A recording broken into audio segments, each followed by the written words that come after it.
वक्फ board संशोधन bill दोनों सदनों से पास हो गया है। जहां वक्फ बिल पास होने के बाद पक्ष विपक्ष में वार पलटवार का दौर चालू हो गया है, तो वहीं विपक्षी पार्टियां लगातार बीजेपी सरकार को घेर रही हैं और केंद्र और राज्य सरकार पर तरह तरह के आरोप भी लगा रही हैं। ऐसे में वक्फ संशोधन बिल पर बीजेपी एमएलसी अरुण पाठक ने कहा है कि विपक्ष के पास कोई मुद्दा नहीं बचा है, वह सिर्फ लोगों को गुमराह करने का काम कर रही है।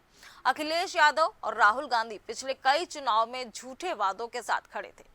उसका नतीजा जनता ने बीजेपी को चुनकर उनके वादों की हवा निकाल दी। वहीं बीजेपी एमएलसी अरुण पाठक ने जीएमडी न्यूज के संवाददाता से खास बातचीत की। उन्होंने क्या कुछ कहा वो भी आपको सुनाते हैं। संशोधन बिल लोकसभा और राज्यसभा में पास हो गया है। इसको लेकर लगातार विपक्षी दल हो या कई तरीके की बयानबाजी आ रही है। हमारे साथ बात करने की बीजेपी एमएलसी हैं। बिल संशोधन पारित हो चुका है। क्या लगता है क्या फायदे होंगे इसमें? ये फायदे हैं और ये जिस मंशा के साथ, जिस उद्देश्य के साथ ये जो बिल पारित कराया गया है कि वक्फ की संपत्ति किस काम में लगनी चाहिए और किस काम में लगी, उसमें जो भ्रष्टाचार हो वो भ्रष्टाचार ना हो। हमने देखा होगा जो विभिन्न बहस हुई और विपक्षियों ने बताया, उन्होंने कहा कि वक्फ बिल मत लाइए। क्यों नहीं लाइए ये बताने की स्थिति में नहीं थे। अभी तक वक्फ बोर्ड ने या परिषद ने क्या किया, क्या क्या अच्छे काम किए, उसको गिनाने वाले नहीं थे। बस वो कह रहे हैं कि मत लाइए, सही ये हो जाएगा, वो हो जाएगा, जो बताता है कि इनके पास कोई बिंदु नहीं है, कोई इनके पास मुद्दा नहीं है और एक सनसनी फैलाना चाहते हैं, खासतौर से अल्पसंख्यकों के बीच में भारतीय जनता पार्टी के खिलाफ। उसको एक वोट बैंक मानकर भारतीय जनता पार्टी देश के नागरिकों को, देश के लोगों को वोट बैंक न मानकर उसका एक हिस्सा मानती। सबका साथ हो, सबका विकास हो, सबका विश्वास हो, इस आधार पर पूरे देश में सबसे ज्यादा रक्षा प्रतिष्ठान, उसके बाद रेलवे और तीसरे नंबर पर बोर्ड आता है जिसके पास जमीन है। उसका उद्देश्य था कि उस समुदाय के जो गरीब लोग, उनका विकास हो, उस समुदाय के जो लोग हैं उनमें कैसे उनके अंदर अवेयरनेस आकर उनका और ज़्यादा भला किया जा सके। लेकिन चंद लोगों के भला के अलावा पूरे देश में ऐसे कोई भी उदाहरण नहीं मिलते हैं। किस प्रकार से माथापच्ची, किस प्रकार से खींचातानी मचती है ज़मीन को ऐसे लोगों को देने के लिए जो उसके पात्र नहीं हैं। इसलिए आवश्यक था कि कोई एक मॉनिटरिंग ऑफिसर बैठना चाहिए। अभी भी वक्फ बोर्ड के जो सदस्य होंगे वो सारे मुस्लिम ही होंगे और जब 1995 में जो बिल आया गया था उसको ये संशोधन किया गया है। लगातार अखिलेश यादव संसद में भी कह रहे हैं कि बीजेपी के पास कोई मुद्दा नहीं है, इसलिए ध्यान भटकाने के लिए इस प्रकार के मुद्दे लेके आ जाती हैं और जनता को गुमराह कर रहे हैं।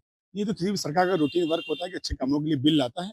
आपके पास जो मुद्दे हैं जिससे ध्यान ना भटकते हुए 2014 में आपने किन मुद्दों के आधार पर चुनाव लड़ा, तो भारतीय जनता पार्टी जीती और उत्तर प्रदेश की जनता ने आपको नकारा।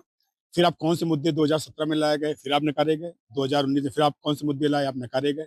2022 में आप फिर कौन से मुद्दे लाए, आप नकारे गए। 2024 में फिर आप कौन से मुद्दे लाए, नकारे गए। लगातार 5-5, 6-6 चुनाव में आप मुद्दे तो ला रहे हैं लेकिन नकारे जा रहे हैं। मेरी उनसे राय है कि वो भारतीय जनता पार्टी के जो मुद्दे हैं उन्हीं पर आगे चलें, तभी उत्तर प्रदेश की जो जनता है उनकी ओर ध्यान देगी। लगातार संसद की बात की जाए तो राहुल गांधी से लेकर कई विपक्षी नेता हैं, बिल को लेकर विरोध भी प्रदर्शन कर रहे थे। मुस्लिम वर्ग के लोग भी कर रहे हैं कि उनके ऊपर जबरदस्ती बिल थोपा जा रहा है। नहीं, ये तो चूंकि एक लोकतांत्रिक सरकार ने जनमत के आधार पर ये चीज लाई और ये लोकतंत्र का मजाक होगा, अवहेलना होगी यदि हम लोग ऐसी बात करेंगे। दूसरी, वक्फ ने अभी तक क्या क्या अच्छे काम किए उनको गिनाना चाहिए। वक्फ बोर्ड कैसे अच्छे काम कर रहा है वो गिनाना चाहिए।